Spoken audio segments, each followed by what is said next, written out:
नमस्कार, 20 मिनट 20 खबर में आप सबका बहुत बहुत स्वागत है। आप सबके साथ मैं हूं प्रियंका राय। अगले 20 मिनट में आपको हम 20 अहम खबरों से रूबरू कराने वाले हैं। तो चलिए शुरू करते हैं 20 मिनट में 20 खबरों का सिलसिला।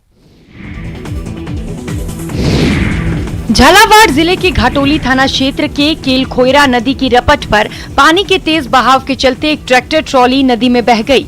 हालांकि ट्रॉली में सवार यात्री तैरकर बाहर निकल गए और बड़ा हादसा टल गया। मौके पर मौजूद ग्रामीणों ने बताया कि घाटोली केलखोयरा मार्ग पर स्थित पुलिया की रपट पर नदी का तेज बहाव था। इससे बेपरवाह एक ट्रैक्टर चालक कुछ यात्रियों से भरी ट्रॉली को लेकर पुलिया पार कर रहा था। तभी तेज बहाव के चलते ट्रैक्टर ट्रॉली पुलिया से बहकर नीचे गिर गई और बह गई। हालांकि ट्रॉली में सवार यात्री तैरकर नदी से बाहर निकल गए। ट्रैक्टर मालिक ने पुलिस में रिपोर्ट नहीं दर्ज कराई है, लेकिन सूचना के बाद पुलिस चालक की लापरवाही मानते हुए प्रकरण दर्ज करने की बात कह रही है।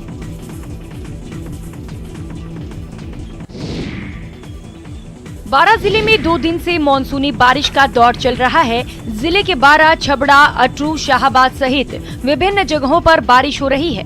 बीते 24 घंटे में सुबह 8 बजे तक जिले के शाहाबाद क्षेत्र में सबसे ज्यादा 132 mm बारिश हुई है। लगातार हो रही बारिश के चलते नदी नाले उफान पर हैं। कई जगहों पर नदी पर बनी पुलिया पर तेज रफ्तार से पानी बहने से आवागमन बंद हो गया है। उधर खेतों में तैयार फसल में खराबा होने की आशंका को लेकर किसान परेशान हैं। तेज बारिश से कई बस्तियों में जलभराव की समस्या बनी हुई है। जिले के शाहाबाद में रिकॉर्ड बारिश के कारण नदी नाले उफान पर बह रहे हैं। दूसरी तरफ बारिश के बाद मौसम में ठंडक घुलने से लोगों को उमस और गर्मी से राहत मिली है।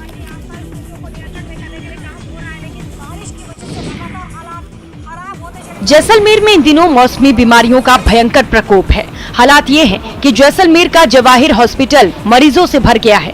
200 बेड के अस्पताल में मरीजों की तादाद बढ़ने से बरामदों में अतिरिक्त बेड लगाकर इलाज किया जा रहा है।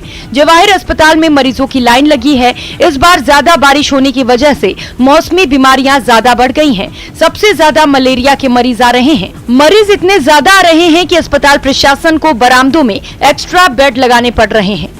हम मान रहे हैं कि करीब 1.5 गुना मरीज अभी अस्पताल पहुंच रहे हैं और उनकी कंटिन्यूस सेवा देने के लिए हमारे स्टाफ भी अपने टाइम से ज्यादा मेहनत कर रहे हैं और जो जितनी देर वो पहले भी ड्यूटी करते उसी ड्यूटी में जितने मरीज पहले वो देखते थे उसी दुगनी देख रहे हैं। दरअसल जैसलमेर जिले में इस बार बढ़िया बरसात के बाद जगह जगह पानी जमा होने के कारण मच्छर ज्यादा पैदा हो गए हैं। इससे मलेरिया तेजी से फैल रहा है। जैसलमेर के सबसे बड़े अस्पताल की स्थिति बहुत विस्फोटक हो गई है। अगर यही हालात रहें तो आने वाले समय में अस्पताल प्रशासन के सामने मुश्किलें पैदा हो सकती हैं।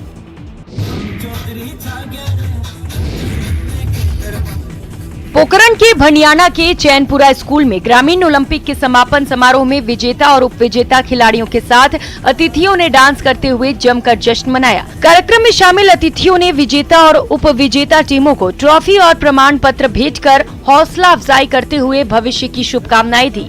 विजेता और उपविजेता टीमों के खिलाड़ियों के साथ बीडीओ, सरपंचों, जनप्रतिनिधियों सहित दूसरे अतिथियों ने डीजे की धुन पर जमकर नाचते हुए खिलाड़ियों को एकता और भाईचारे के साथ गेम खेलने का संदेश दिया।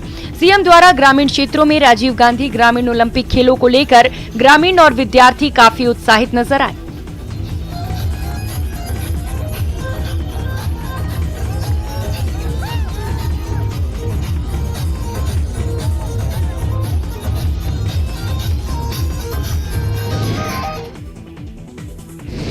ये तैयारी सेना में शामिल होने की है।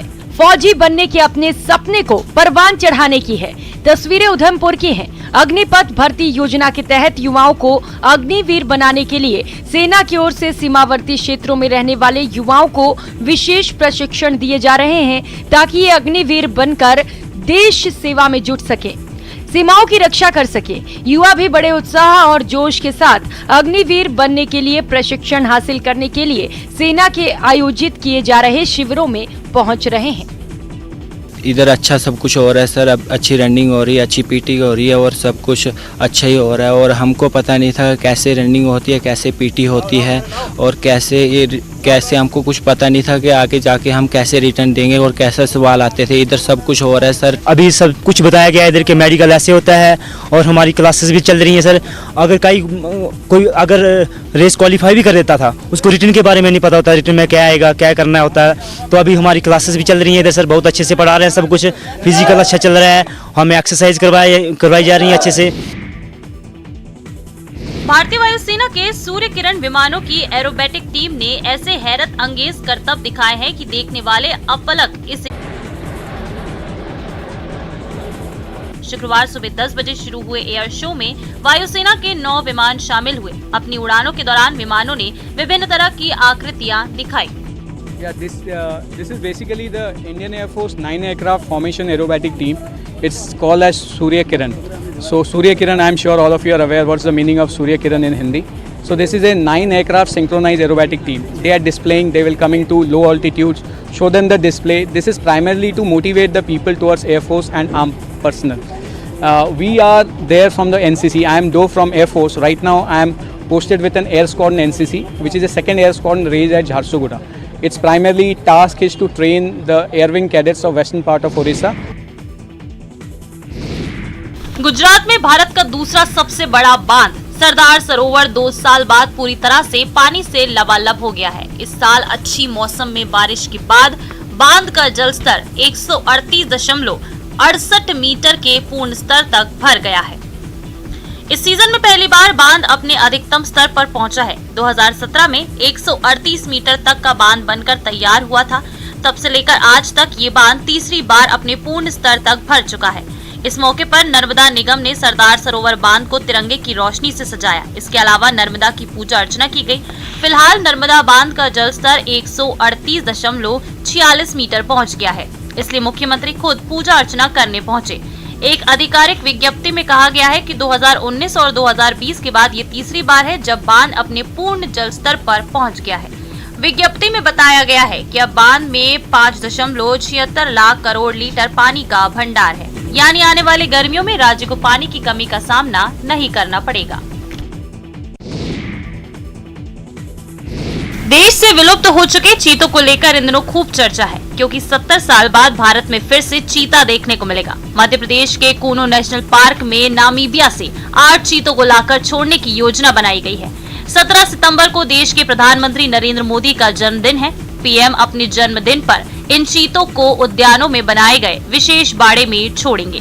गौरतलब है कि भारत सरकार ने सन 1952 में देश से चीता को विलुप्त घोषित कर दिया था।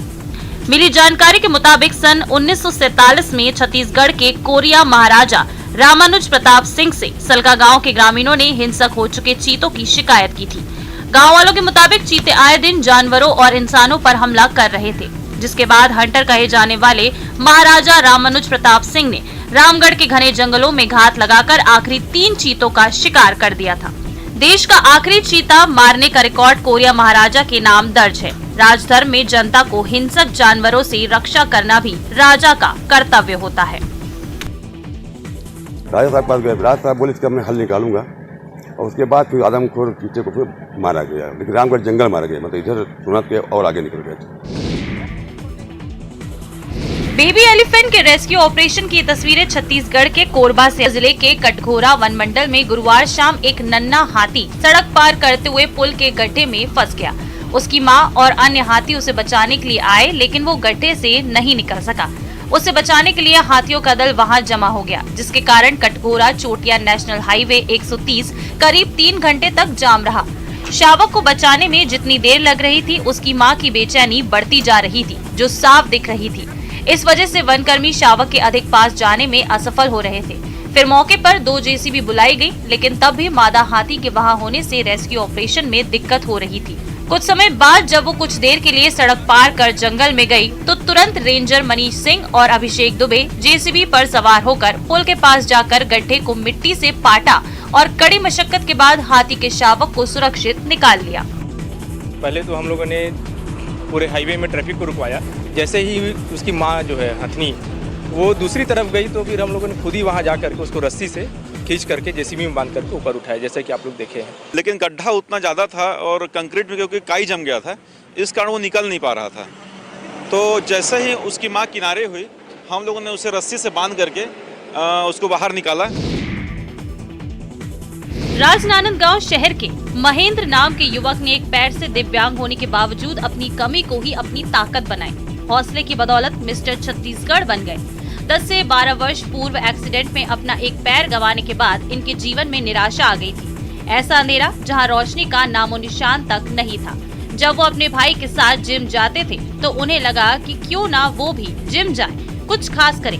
देखते ही देखते उनका ये जुनून बॉडी बिल्डिंग प्रतियोगिता में रंग लाने लगा। महेंद्र कामयाब होते गए और वो दिन भी आया जब वो मिस्टर छत्तीसगढ़ बन गए। खास बात ये है कि महेंद्र ने अपनी हिम्मत, लगन और हौसले की बदौलत यहाँ तक का सफर तय किया है। महेंद्र का कहना है कि दूध बेचकर ही वो अपना खर्च उठाते हैं। उनके 1 महीने की डाइट पर 10 से 12 हजार रुपए खर्च आता है। रायपुर में हुआ मिस्टर छत्तीसगढ़ आयोजन, वहीं गया था खेलने, तो वहाँ जिले भर के कई जिले के आए थे, तो वहीं जीत के हासिल किया मिस्टर छत्तीसगढ़। आज के समय में जहां जिंदगी के अंतिम पड़ाव पर अपने ही साथ छोड़ देते हैं, वहीं हिमाचल प्रदेश के हमीरपुर में एक ऐसा शख्स है जो लावारिस लाशों को अपने कंधे पर ढोकर न केवल उनका अंतिम संस्कार कराता है, बल्कि अपने खर्चे पर हरिद्वार जाकर अस्थियों को मां गंगा में पूरे रीति रिवाज से प्रवाहित करता है। और तो और समाज सेवी शांतनु कुमार 11 ब्राह्मणों को भी भोजन और वस्त्र दान करते हैं। हरिद्वार में कोई भी गरीब परिवार अस्थि विसर्जन के लिए जाता है तो शांतनु वहां फोन कर हरिद्वार का पूरा खर्च माफ करवा देते हैं। शांतनु अब तक 2790 लावारिस शवों का अंतिम संस्कार करवा चुके हैं। समाज सेवा के क्षेत्र में बेहतर कार्य करने के लिए कई सामाजिक संगठनों ने शांतनु कुमार को सम्मानित भी किया है। प्रदेश सरकार की तरफ से भी विभिन्न मंचों पर उनको सम्मानित किया गया है। शांतनु ने इनाम में मिली हजारों रुपयों की राशि को भी अपने पास नहीं रखा और उसे भी दान कर दिया। जब भी किसी का देहांत होते हैं, हम उनका इस दुख की घड़ी में हम अपनी हथेली घाट शमशान घाट में हम जाते हैं और वहाँ पर देखता मैं कोई लोग वहाँ पर शामिल होते हैं, उनको लाके डालते हैं, सब कुछ करते हैं। तो लेकिन मैंने इसको परवाह नहीं किया। उन दिवंगत का जो आशीर्वाद है, उनका जो प्रेरणा, उनका जो शक्ति है, उसके द्वारा ही आज मैं इतने लंबी सफर तय किया। नदी में जल का अथाह प्रवाह और चट्टान पकड़कर जान बचाने की मजबूरी। तस्वीरें मध्य प्रदेश के बैतूल से आई हैं। लगातार हो रही बारिश से बैतूल की उफनती मोरंड नदी में 6 स्कूली छात्र डूबने से बच गए। मामला गुरुवार शाम का है, जब तारागांव से हरदू गांव के बीच मोरंड नदी को पार करते वक्त 6 स्कूली बच्चे बह गए। इनमें 4 लड़कियां और 2 लड़के शामिल थे। गनीमत ये रही कि कुछ मीटर दूर बहने के बाद सारे बच्चे एक बड़ी चट्टान के सहारे खुद को संभाले रहे। इस दौरान नदी के बाहर खड़े बाकी बच्चों ने आसपास से मदद बुलाई। घटना के बारे में सुनते ही गांव के कुछ जाबाज युवक मौके पर पहुंच गए। उन्होंने रस्सियों के सहारे एक एक करके सभी बच्चों को उफनती नदी से सुरक्षित बाहर निकाल लिया। हालांकि कुछ छात्रों के बैग नदी में बह गए, लेकिन उनकी जान बच गई। इस घटना की सबसे बड़ी वजह है मजबूरी। जी हाँ, चिचोली ब्लॉक के ग्राम हरदू में हायर सेकेंडरी स्कूल है, जिस वजह से ग्राम तारा सहित आसपास के दूसरे गांवों से सैकड़ों छात्र मोरंड नदी और पहाड़ी नालों को पार करके हरदू गांव पहुंचते हैं। पर युग में भगवान श्री कृष्ण की अद्भुत लीलाएं हम सभी ने सुनी है, लेकिन आश्चर्य की बात यह है कि कलयुग में भी भगवान श्री कृष्ण के चमत्कार जारी हैं। तस्वीरें मध्य प्रदेश के रतलाम की हैं। सुनारगली क्षेत्र स्थित द्वारकाधीश मंदिर की स्थापना करीब 300 वर्ष पहले काशीराम जी पालीवाल ने की थी। बताया जा रहा है कि काशीराम जी भगवान द्वारकाधीश की ये मूर्ति जिस संत से लेकर आए थे, वो हर रात उसी संत के पास पहुंच जाया करती थी। फिर सुबह जाकर भगवान की मूर्ति वापस मंदिर में लाई जाती थी। यही क्रम लगातार चलता रहा, जिसके बाद काशीराम जी पालीवाल ने भगवान की इस मूर्ति को अभिमंत्रित करवाकर मंदिर में ही स्थापित कर दिया। भगवान श्री कृष्ण की मूर्ति के बारे में कई चमत्कार मशहूर हैं। एक किंवदंती ये भी है कि भगवान को भोग नहीं लगाए जाने पर भगवान खुद हलवाई की दुकान पर पहुंचे और अपने हाथ के कड़े गिरवी रख भोग ग्रहण कर लिया। और इसके चमत्कार बहुत है कि भगवान की ये मूर्ति चली जाती थी साधु पास, जिससे पास से लाए थे काशीराम जी, तो उनके पास में रात को पोड़ाते थे, भगवान को शयन कराते थे और सुबह जब पोट खोलते थे तो मंदिर में गायब हो जाती थी मूर्ति। तो वहीं जाते उनके साधु महाराज के पास वापस, तो उनसे वापस लेके आते थे। ऐसे 5-6 बार हुआ, तो फिर उनको भगवान को अभिमंत्रित करके रोका गया। 26 सितंबर से शारदीय नवरात्र की शुरुआत हो रही है। दुर्गा पूजा को लेकर देश भर में तैयारियां चल रही हैं। कहीं मां दुर्गा की प्रतिमा को अंतिम रूप दिया जा रहा है, तो कहीं अलग अलग थीम पर पंडाल सज रहे हैं। पश्चिम बंगाल में तो दुर्गा पूजा के विशेष महत्व होते हैं। यही वजह है कि यहाँ के मूर्तिकारों की भारी डिमांड रहती है। तस्वीरें उत्तराखंड के नैनीताल की हैं। यहाँ 1 अक्टूबर से मिनी बंगाल की झलक देखने को मिलेगी। जी हाँ, सरोवर नगरी में पहाड़ की संस्कृति के साथ बंगाल की दुर्गा पूजा की तैयारी भी परवान पर है। बंगाल से आए कलाकार मूर्ति निर्माण में लगे हैं। फास्ट उनका बैम्बो जो होता है उससे दुर्गा मैया का मेन स्ट्रक्चर बनता है। उसके बाद चावल की जो पेड़ है उससे मैया की बॉडी स्ट्रक्चर बनता है। और तीसरी में जो हमारा काम होता है वो गंगा का मिट्टी से उसमें माँ का मुंह हाथ ऐसा बनाया जाता है। 66वें दुर्गा महोत्सव के लिए कमेटियों का गठन हो गया है। नगर पालिका भी मेले के लिए टेंडर करने में जुट चुकी है। आपको बता दें कि नैनीताल में 66 साल से बंगाली समुदाय और पहाड़ के लोग मिलकर दुर्गा पूजा का आयोजन करते हैं, लेकिन पहली बार बंगाल का फील देने के लिए बंगाल से मूर्तिकार बुलाए गए हैं। जी हाँ, अब की हमारा पूरा प्रयास है कि क्योंकि हमने मूर्तिकार जो है इस बार कलकत्ता से बुलवाए हैं। उत्तराखंड के 4 धामों में से गंगोत्री धाम में पिंडदान के लिए श्रद्धालुओं का सैलाब उमड़ पड़ा। गंगोत्री गंगा नदी का उद्गम स्थान है। ये स्थान उत्तरकाशी जिले के 100 किलोमीटर की दूरी पर स्थित है। पौराणिक कथा के अनुसार राजा सागर के 60,000 पुत्रों ने ऋषि कपिल के आश्रम पर धावा बोल दिया। जब कपिल मुनि ने अपनी आंखें खोली तो उनके श्राप से राजा सागर के 60,000 पुत्रों की मृत्यु हो गई। पौराणिक मान्यता है कि राजा सागर के पौत्र भागीरथ ने देवी गंगा को प्रसन्न करने के लिए अपने पूर्वजों की आत्मा को मुक्ति दिलाने के लिए मां गंगा का ध्यान किया, उन्हें मोक्ष प्रदान कराया। मान्यता है कि इस स्थान पर मां गंगा पृथ्वी लोक पर उतरी। इसी वजह से इस स्थान को गंगोत्री कहा जाता है। गंगा को भागीरथी भी इसी वजह से पुकारा जाता है। पर आजकल जो पक्ष चल रहा है वो पितृ पक्ष चल रहा है और पितृ पक्ष में गंगोत्री धाम में यदि श्रद्धालु आके अपने पितरों और जो भी जितने भी पितृ वैकुंठ सिधार गए हैं वो भगीरथ शिला पे आके यदि पितृ तर्पण करें तो उसका बहुत बड़ा महत्व है। कि महाराजा राजा भगीरथ ने तपस्या की तब जाके उनके पितरों का उद्धार हुआ है, इसीलिए इसको भागीरथ शिला के नाम से जाना जाता है। उत्तराखंड के रामनगर में इन दिनों एक अनूठी रामलीला का मंचन किया जा रहा है, जिसे हर साल पितृपक्ष में ही आयोजित किया जाता है। भवानीगंज में आयोजित होने वाली इस रामलीला के मंचन को 49 साल हो गए हैं। आयोजकों की माने तो पितृपक्ष में लोक परलोक के बीच के द्वार खुल जाते हैं। ऐसे में इस दौरान होने वाले भगवान राम की इस लीला का विशेष महत्व है। और श्राद्ध में रामलीला इसलिए करते हैं कि श्राद्धों में ये हमारे जो लोक परलोक के बीच के द्वार हैं वो खुल जाते हैं। और जब रंगमंच पर पहले दिन हम देवताओं का आवाहन करते हैं तो उन्हें जाहिर है कि द्वार खुले हैं तो उन्हें यहाँ आने जाने में सुविधा होगी। इस रामलीला में परंपरागत रामलीला से हटकर डायलॉग हिंदी में भी बोले जाते हैं ताकि दर्शकों को भगवान राम की लीला आसानी से समझ आ सके। इससे भी बढ़कर इस रामलीला में अब समय के साथ फिल्मी गानों का भी इस्तेमाल किया जाने लगा है, जो दर्शकों को खूब रास आ रहा है।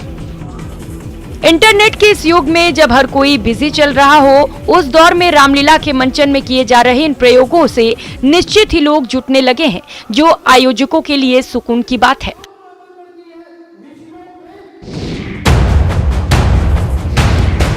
गुवाहाटी के नरेंगे स्थित आर्मी पब्लिक स्कूल में एक हाथी घुस गया। स्कूल के गलियारों में घूमते हुए जंबो को देखकर लोग डर गए। वीडियो में हाथी को स्कूल के गलियारों में घूमते हुए देखा जा सकता है। वहीं कुछ लोग उसे दूर करने की कोशिश करते भी नजर आ रहे हैं। तस्वीरें आर्मी पब्लिक स्कूल की है, जहां हाथी लंबे समय तक स्कूल के गलियारों में घूमता रहा, जिसे देखकर आसपास के लोग उस नजारे को अपने मोबाइल में कैद करने लगे। इस दौरान हाथी काफी देर तक इमारत से निकलने की कोशिश कर रहा था, पर बिल्डिंग की हाइट कम होने के कारण वो निकल नहीं पा रहा है, जिस कारण हाथी बहुत परेशान हो गया। बाद में स्कूल प्रबंधन की ओर से इसकी जानकारी वन विभाग को दी गई। काफी मशक्कत के बाद वन विभाग ने हाथी को पास के अमचुंग वन्य जीव अभ्यारण्य के जंगलों में पहुंचाया। बताया जा रहा है कि हाथी खाने की खोज में स्कूल तक जा पहुंचा था और फिर स्कूल की बिल्डिंग में फंस गया।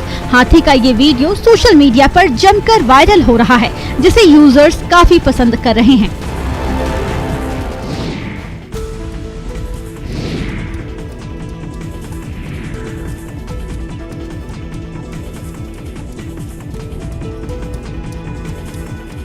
कांकेर के कोलार गांव में आजादी के 75 सालों बाद भी विकास और मूलभूत सुविधाओं का काफी अभाव है। यहाँ एक पुल की काफी जरूरत है, क्योंकि इसके बगैर बच्चे जहाँ जान जोखिम में डालकर पुल पार कर रहे हैं। यहाँ के 3 गांव बड़े साल्हेभाट, डागरा और फुलपार के बच्चों के लिए बरसात आफत बन रही है। यह नक्सल प्रभावित क्षेत्र है और यहाँ कई बार बच्चों के अभिभावकों ने सरकार और प्रशासन के सामने समस्या रखी है, लेकिन किसी ने इनकी नहीं सुनी। आज तक पुल का निर्माण नहीं हो सका। अब देखना है कि सरकार तक बात पहुँचने के बाद कब तक यहाँ पर पुल का निर्माण हो पाता है।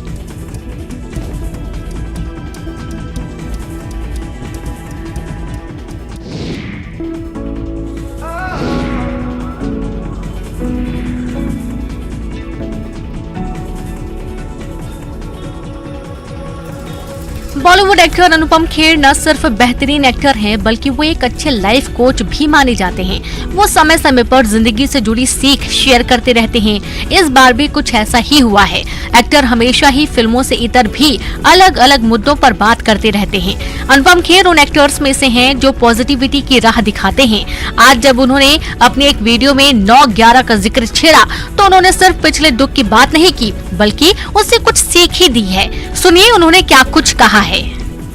9/11 के अटैक के कुछ दिन बाद एक कंपनी जिनका ऑफिस न्यूयॉर्क के वर्ल्ड ट्रेड सेंटर में था, उन्होंने अपने एम्प्लॉइज और कुछ एग्जीक्यूटिव्स को जो उस दिन किसी कारणवश उस हादसे से बच गए थे, उन्हें इनवाइट किया और अपने एक्सपीरियंस से सबके साथ शेयर करने के लिए कहा। और जिन कारणों से वो लोग बचे थे वो कुछ ऐसे थे। कंपनी के डायरेक्टर लेट हुए क्योंकि उस दिन उनके बच्चे का किंडरगार्टन का पहला दिन था। एक महिला लेट हुई क्योंकि वो सही वक्त पर अलार्म नहीं सुन सकी। एक कर्मचारी लेट हुआ क्योंकि किसी रोड एक्सीडेंट के कारण ट्रैफिक जैम हो गया था और वक्त पर ऑफिस नहीं पहुंच पाया। किसी की बस छूट गई, किसी के कपड़े पर खाने का दाग पड़ गया और वो लेट हो गया, तो किसी की गाड़ी स्टार्ट नहीं हुई, किसी का बेबी डिलीवर्ड हुआ, तो किसी की कैब लेट हुई।